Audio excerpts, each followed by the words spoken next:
Hey there, it's Curveballs by Gigi with yours truly. Thank you for always making time to join in. And guess what? It is the season finale.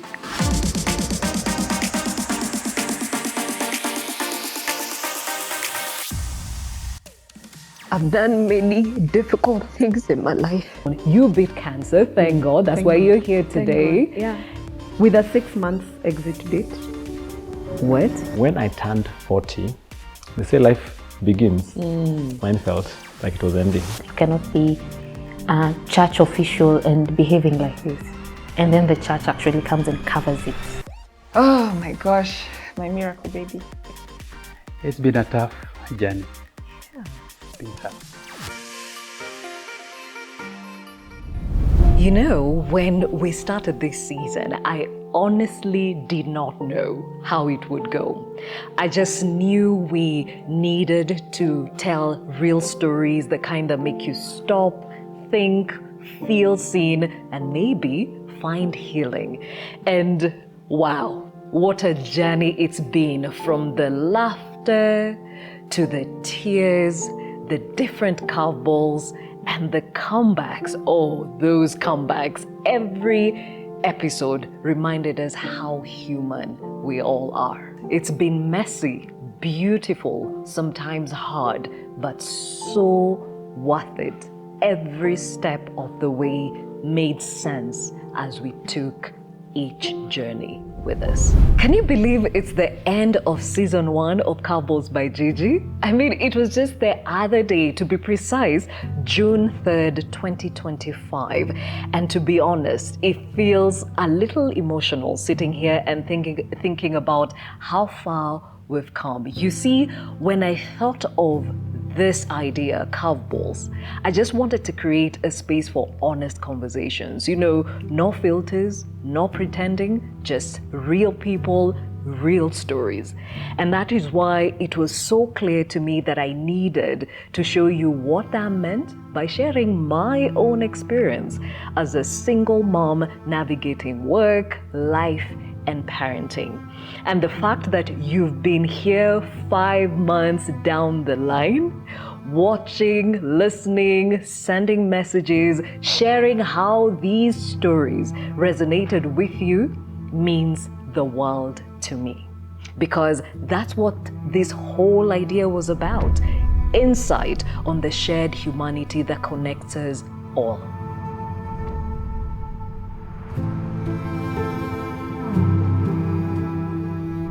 I still remember the very first shoot day. I was nervous. The cameras, the cables, the lights, the set felt familiar. But what was new was allowing myself to be vulnerable. And I remember just whispering this prayer: God, please let these stories matter. And boy, did they. Each guest brought something sacred. Courage, truth, vulnerability. Some reminded us that strength doesn't always look loud. Sometimes it's just showing up. Others taught us that grief and gratitude can actually coexist. So many proved that you can fall apart and still rebuild. Every single person affirmed that we all have a cross to carry. If I had to describe this season in one word, it would be becoming. Not perfection, not success, just becoming. Why? Because every person who sat across me taught me something about what it means to keep growing, even when life throws you off balance. And maybe that's what grace really is. God giving us space to keep becoming without needing to have it all figured out.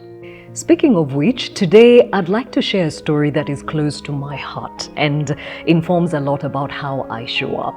But before I share it with you, let me take this opportunity to say a big thank you to every guest who trusted me and this platform with their story, to the team that makes it all happen behind the scenes, because as I keep saying, it takes a village, and in this case, this village showed up fully and willing to help me figure out the direction the podcast would take.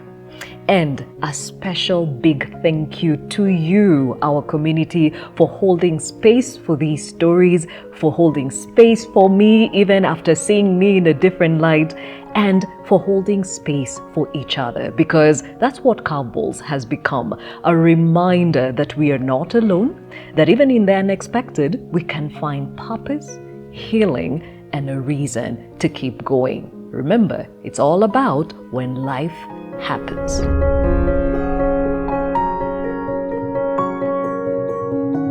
Now, to that personal story, a story of my first love. One of those stories that changes how you see life, love, and the kind of impact men have when they fully show up.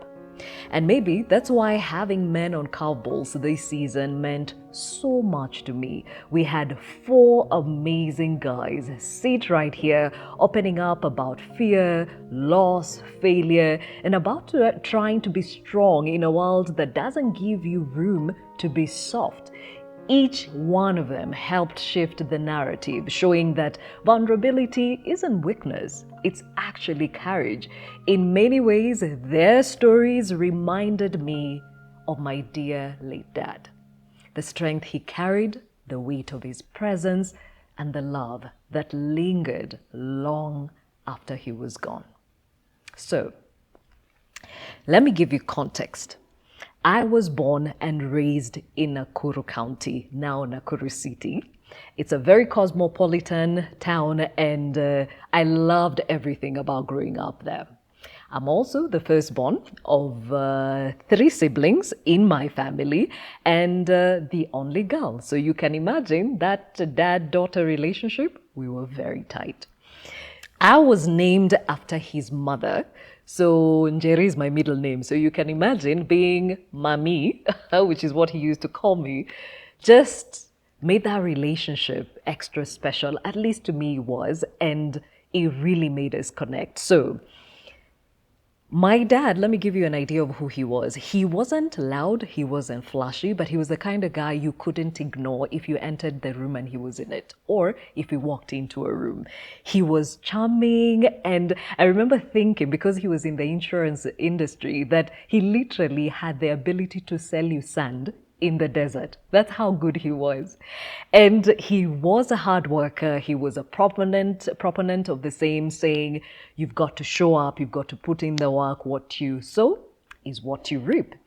And I remember he was also very, very meticulous and always pushed us to pursue excellence. And as much as he did not, push us to get the A's and everything in school, he was just very clear that there was a value behind education. So show up, do your best, let it be a tool that helps you better your future.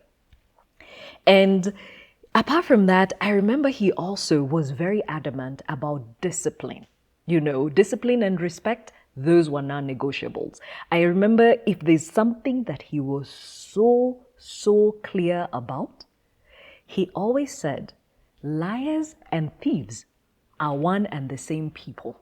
So if you ever lied to him or, said something that was not the truth, now that's when you would meet the belt, which is when now you knew you were in utter trouble with dad.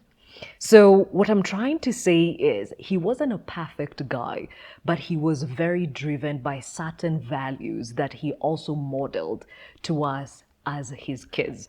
And now watching him as, of course, the first guy in my life, it somehow gave me a picture of how a man shows up, and what a man should be, because I even watched him in the way he loved on my mom, the relationship they had, and how he showed up for her. It just made me want what they had, And I really, truly looked up to him. Now, fast forward to 2002. I've done my schooling in Nakuru, done part of the high school here in Nairobi, and transitioned to university. And I was in Daystar University, Athi River campus. And I remember this because it was 2002, October 9th.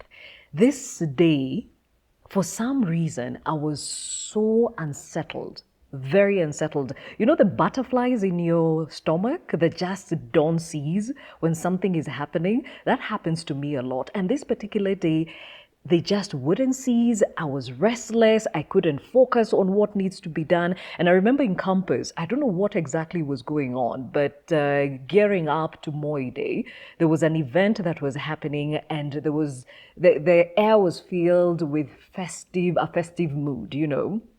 But somehow I wasn't enjoying being in the moment. I was just worried. And for those who do not know what this is, and this is the Gen Zs and the Generation Alpha, in Daystar, just before the dining hall, there were 2 telephone booths. Yes, those red telephone booths, because then the mobile phone had not become really a thing. And for those that did, they were few and far between. So the telephone booth was still our lifeline to the outside world. And every time I would pass there, something kept nudging me to call my dad. But every time I would pass there, being the high season, remember, we were going to Moi Day, the place had a line, so there were many people trying to make phone calls, so I never got the chance to. But something just kept nudging me to make a phone call to him. So anyway, the day comes and goes. I'm still unsettled. I am now borderline fearful, and I can't put a finger on it. And I shared this with my best friend. It got so bad that on that evening, after everything had quietened and I went to my room, I just couldn't imagine sleeping alone in that room that day. So I packed a few of my things and went across campus to go and sleep in my best friend's room. And because she already understood that I was not in a good space, she was open and ready to help me out. And I remember going in and we chatted a little bit and everything went quiet. People fell asleep, but I was there with my eyes closed, but my mind was racing. And I might have just gotten tired sometime in the night and I fell asleep, only to be woken up the next morning with a knock on the door. And one of the roommates, my best friend's roommate, woke up and opened the door. And whoever was at the door asked, "I'm looking for Gladys. Is she here?" And I remember the moment I heard her voice. You know, the way you feel something just go across your stomach. There was just this feeling. And I knew something was wrong. But I gathered my courage, woke up from bed, walked up to the door, and there was a best friend, not best friend, but a family friend who was standing at the door. And the first thing I thought, why would she be here? Why this early? And before I could even finish that thought process, she called me by my middle name and said, "Jerry, I'm sorry. Your dad died last night." And I remember literally feeling my knees give way. And the first words out of my mouth as I went down were, "What now?" And in retrospect, I realize I asked that because remember the guy I described my dad was and how he showed up, the kind of father he was, the husband he was? He's gone. What now? I literally could not see beyond that moment. And I remember breaking down and crying. I was inconsolable and things moving fast because now I needed to pack a few things and make it to Naivasha, which is where he used to work. And that's where he actually met his death. And when we got there, I finally understood what took his life. He actually was felled by a gun-wielding thug. And I can tell you, that trip to the morgue to identify the body, that was hard.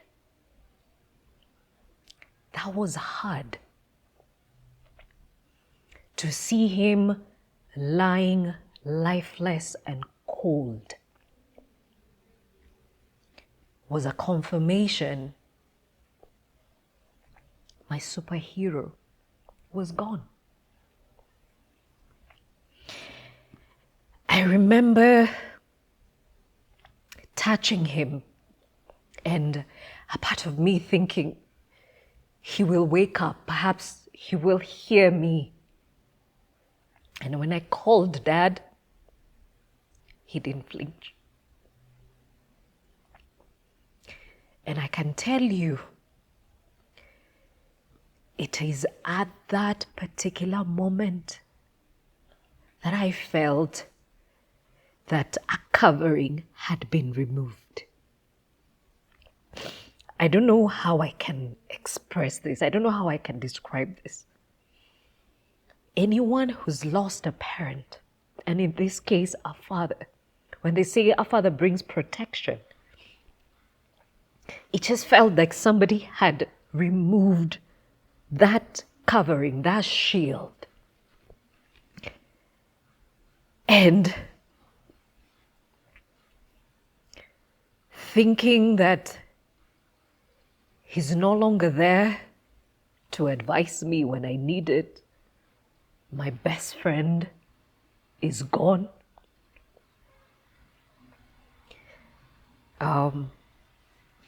The love of my life, as I knew it, was gone.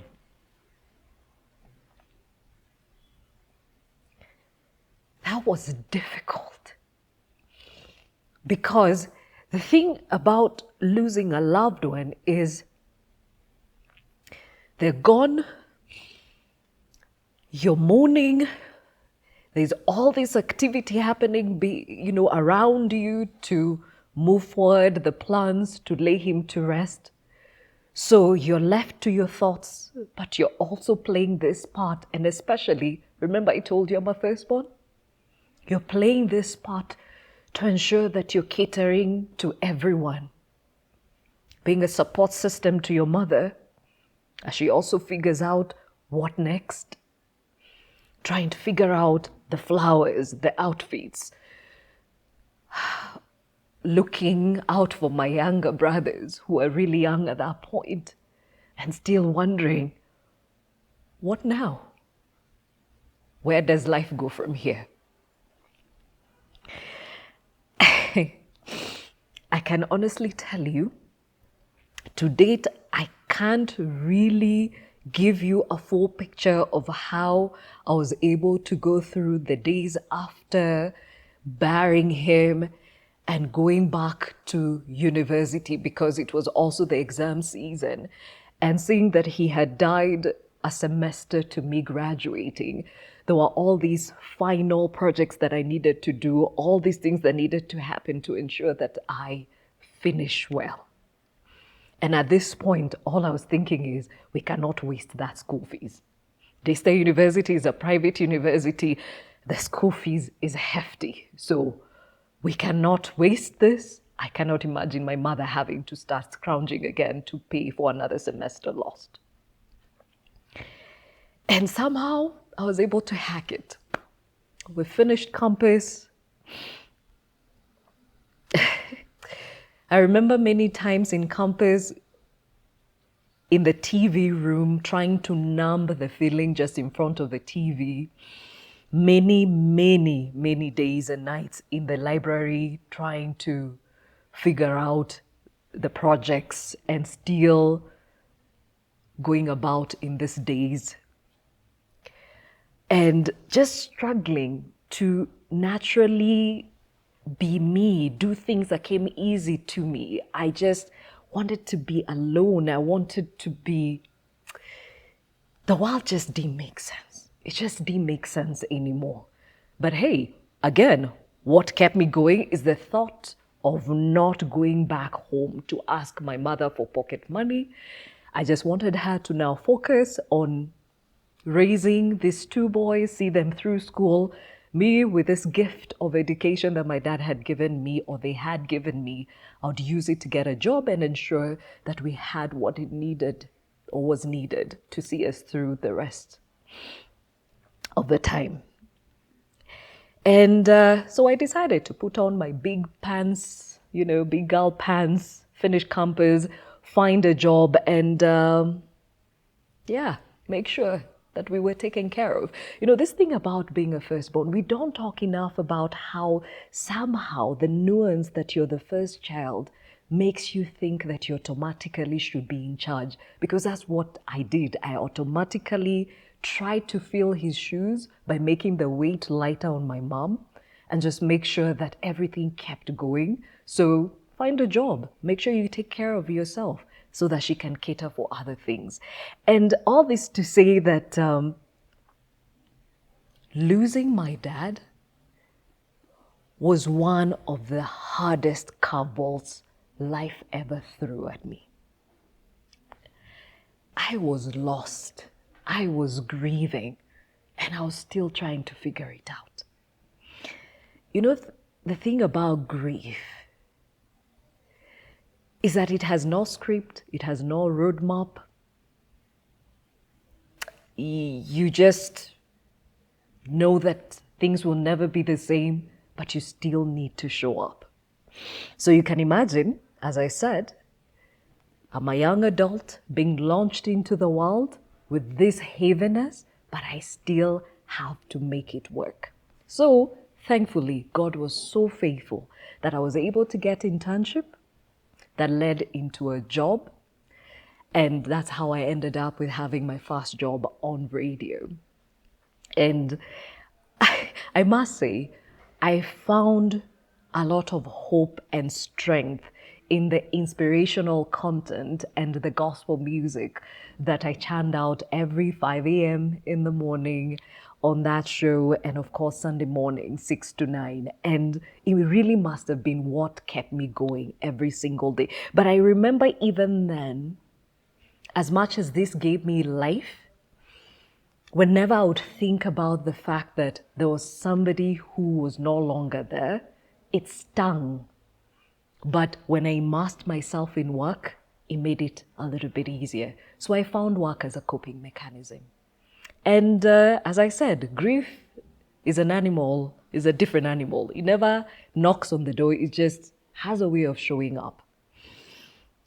And I say this because I felt everything was going well, and a few years later, and I remember this very well, the post-election violence of 2007-2008. Do you remember?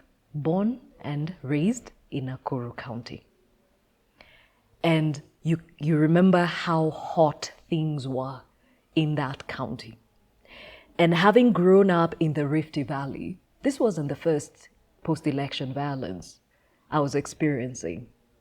I had seen 1992, I had seen the violence of 1997. So it was familiar, but I knew how much turmoil it brought to the people that lived in that town. And when 2007-2008 post-election violence broke out, remember, my family, my mother and my brothers are in this county. It's a hotspot. And I am in Nairobi on radio, and the brief to all the presenters at that time is to give updates, to preach hope, and to play Daima, meaning Kenya, by Eric Wanana like 20 times in a day just to build cohesion. So here I am playing this part that I need to play as a radio presenter for the sake of the country. And yet, I do not know where my mom is or how my brothers are faring, because there are times I call, her phone is mteja, and there are times when I call, they tell me that they can see houses on fire, they can hear people chanting, and it was just a fearful time for everyone who lived in that town, especially some of us who live west of the town. And thankfully, the post-election violence came and went. And I think that's why I'm so passionate, even in the year that we've seen as a country, when I hear people trying to play around with tribal conversations or, playing games with ethnicity, trying to put people at loggerheads. And I'm like, do you know what you're toying around with? Have we forgotten what this looked like? Because I was in a media house. So some of the things that happened that were never brought to the fore on television, that you never got to see, some of us saw. And to make it worse, our families were in the heat of things and there's nothing we could do about it. And even if I couldn't get myself from Nairobi to Nakuru to rescue them. You know how the highway was at that point.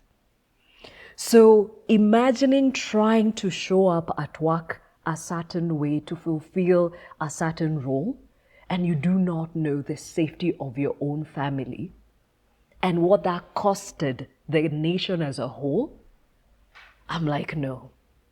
As a country, we need to stop and really think hard about what kind of narrative we want to peddle. And pay attention to those who are trying to peddle those kind of narratives and do something about it when it comes to the election time. That said, remember I mentioned grief does not knock, it just shows up.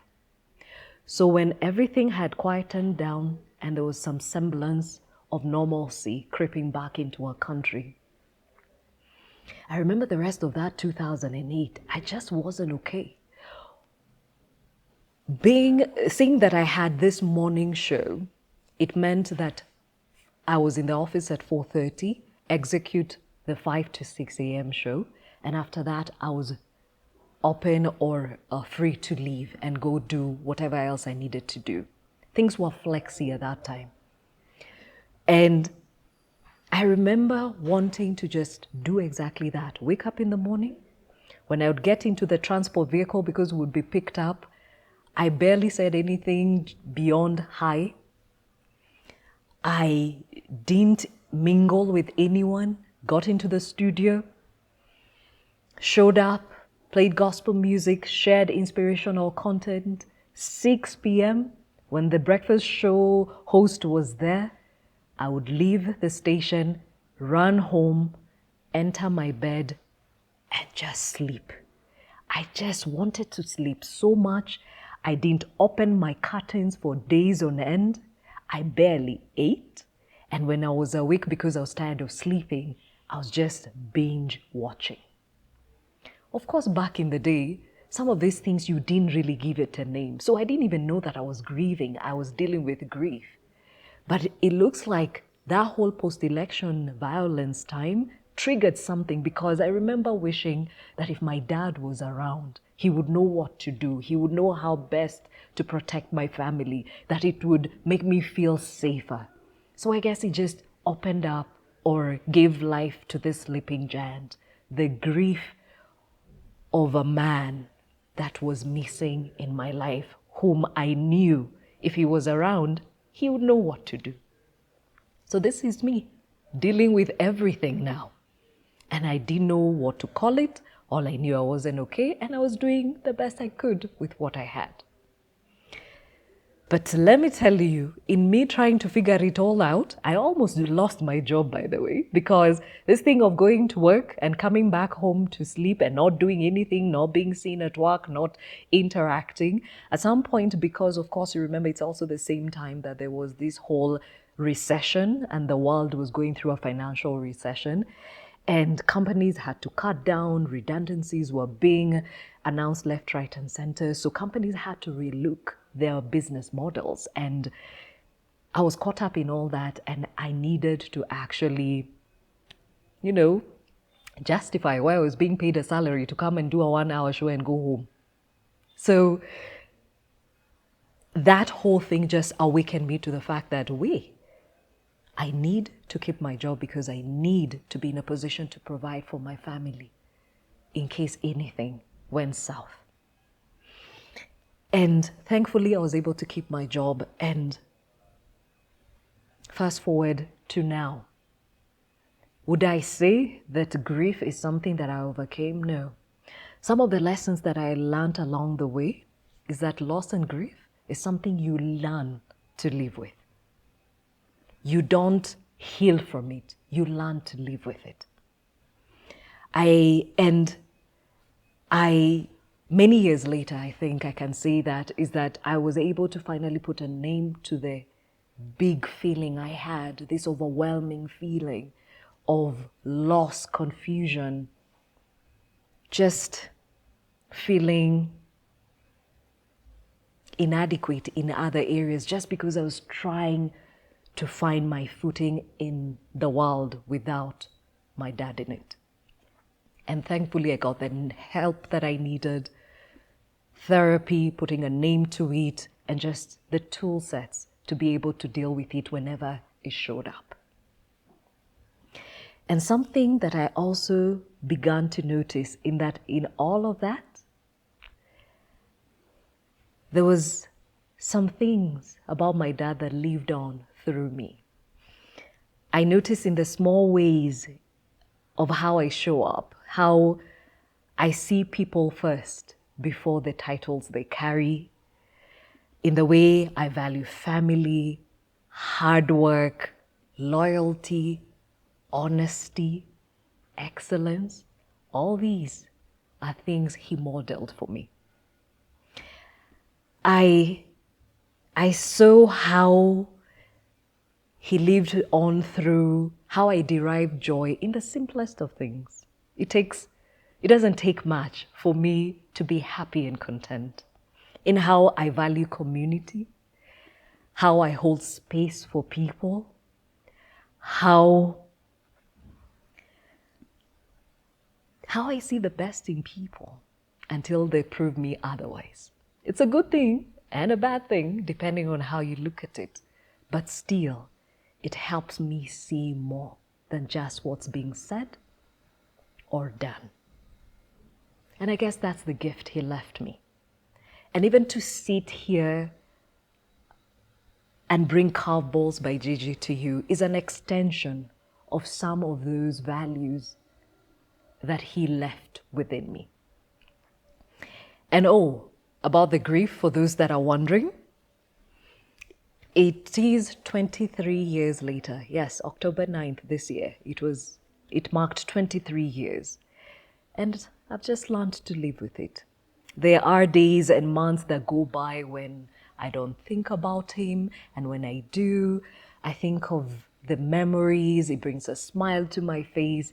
And I just wish he was around to see the strides I've made, the achievements we've made on a personal, as a family, meet my son.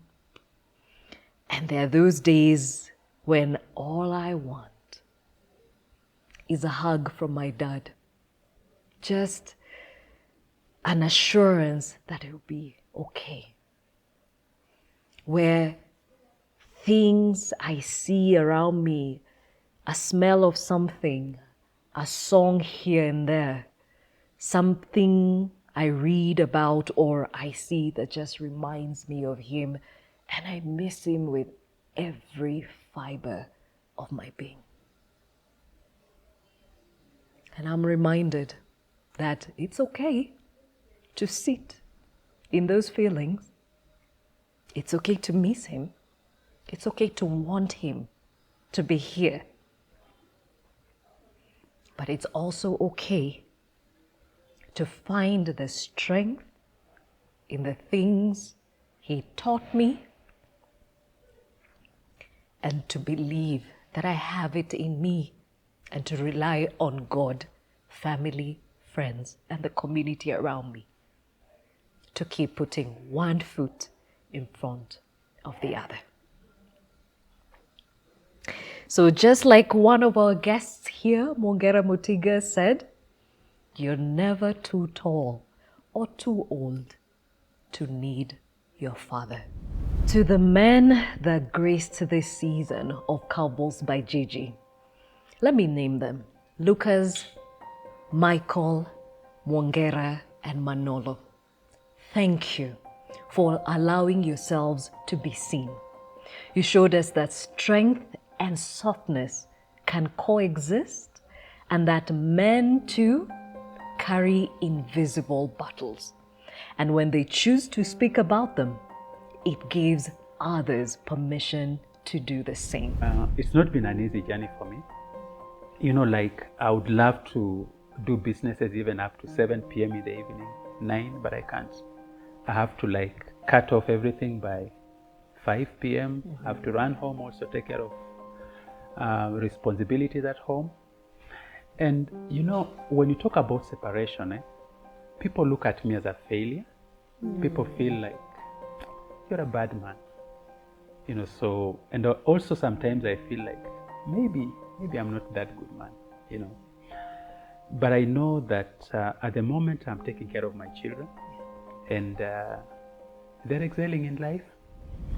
And you're also intentional about the spaces you're in with men and creating spaces of bonding, speaking truthfully. I've been following that. Is that all coming from the relationship with Dad and even the relationships you've forged to help you along with life? Partly yes, but also just being in a space of awareness that men, we need support, and not support of blaming that men need help because women are this. No. Yes. Yeah. So there's this event that we did at Current Club called Silver Foxes, which was brilliant.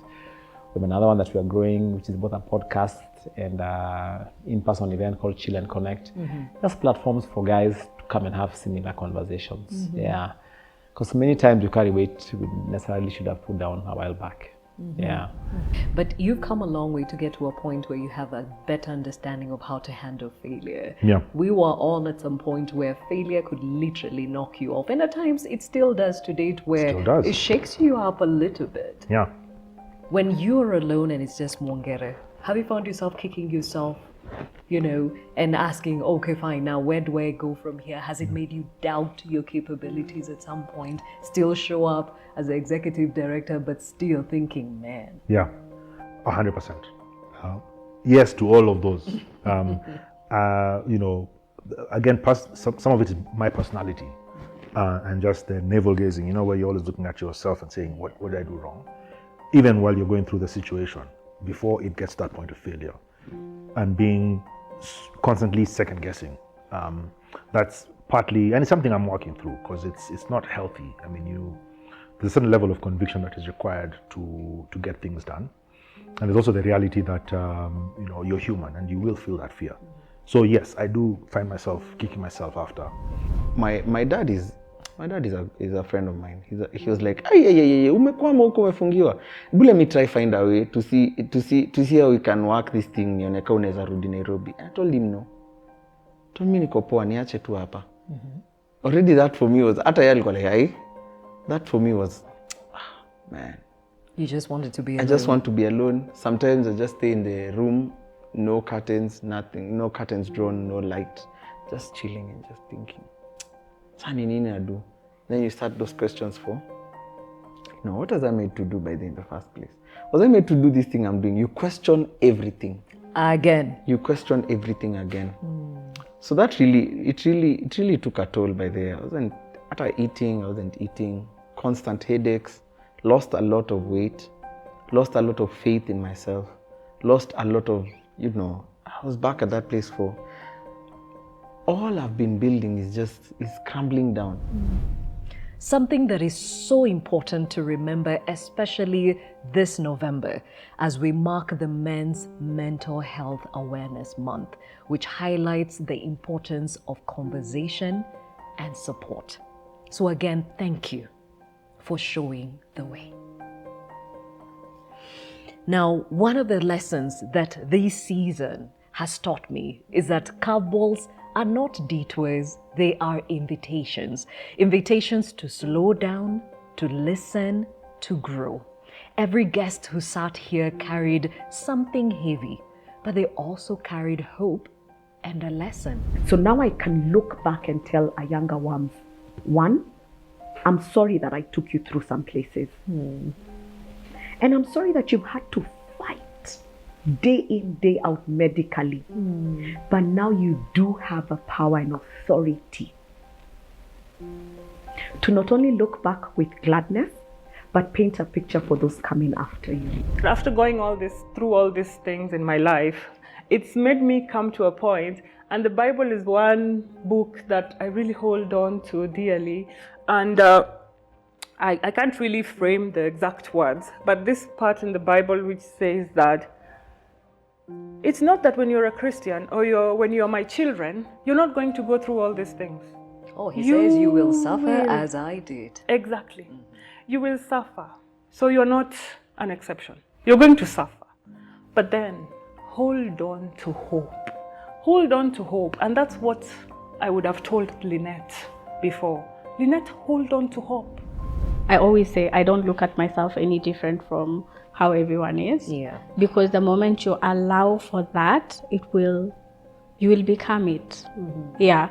So you will not be able to do the work. You will not, and you will want, there's a thin line. Yeah. Between acceptance Yeah. and yielding Exactly. to what it does to you. Yeah. So Okay. when you accept it, it actually becomes harder. It robs you so many things that you can actually appreciate about life and even how you deliver work. So I never wake up and think, because I'm not able to go up those stairs, I'm not going to show up to work. No, you have to show up, you have to do your best. Yeah. And even the days that you have a lot of energy, cover so much work. So we had met a therapist at the hospital, really nice guy. So because of COVID, we asked, could you be please coming to the house? And he's been her therapist since. And instead of 3 days, if this is a thing that can help her, can we do 6? So he came for occupational therapy sessions, an hour to like an hour and a half, depending on whether she's fussy or whatnot, for 6 days a week for maybe the first 2.5 years of her life. So the next time I went there now for the next month, I remember, I think I got there, my husband wasn't there yet, and I'm carrying her using the baby carrier. And you know, the queue is moving on along, and I sat next to this mother who asked me, why are you here? Like, what's wrong with the baby? She looks okay. Because when you look at her, she looks okay. Yes. Until I tell you that story, even let's say if we are with her right now, you wouldn't not tell. Yeah. And there were many cases on the queue you did not need to be told, because they are, oh gosh, mothers with special kids need special. I don't even have the words. Special grace. Yeah. Tell me, So that question, knowing that you think you're carrying the biggest cross, yep. what did that do to you? I used to ask, why me? I stopped asking why me, because man, I was starting to feel lucky that my situation is not looking as bad. And as I listen to each of these stories, I realize something else. People are not looking for perfect examples. They are looking for honest mirrors. Someone who reminds them that faith and fear can coexist. That you can doubt and still believe. That you can be breaking and still becoming. So if you've made it this far, thank you. Thank you for sitting through the laughter, the tears, the pauses, and the prayers. For showing up even when your own stories felt heavy, because that's what makes Curveballs what it is. A space where humanity meets grace. So as we close season 1, I don't want it to feel like an ending, because it really isn't. It's a pause, a moment to breathe, to reflect, and to prepare for what's next. Season 2 is coming and will be deeper, broader, maybe even braver as we keep holding space for those questions that don't always have quick answers. To everyone who shared their story here, again, I say thank you. To the team that made it happen, asanteni sana. And to you who made a date with us every other week and made a point to watch, like, comment, and even share, your presence means more than you'll ever know. So, here's to Curveballs. May we always find the faith to rise, the courage to speak, and the grace to keep going, even when it's hard. My name is Gladys Gachanja. Happy holidays.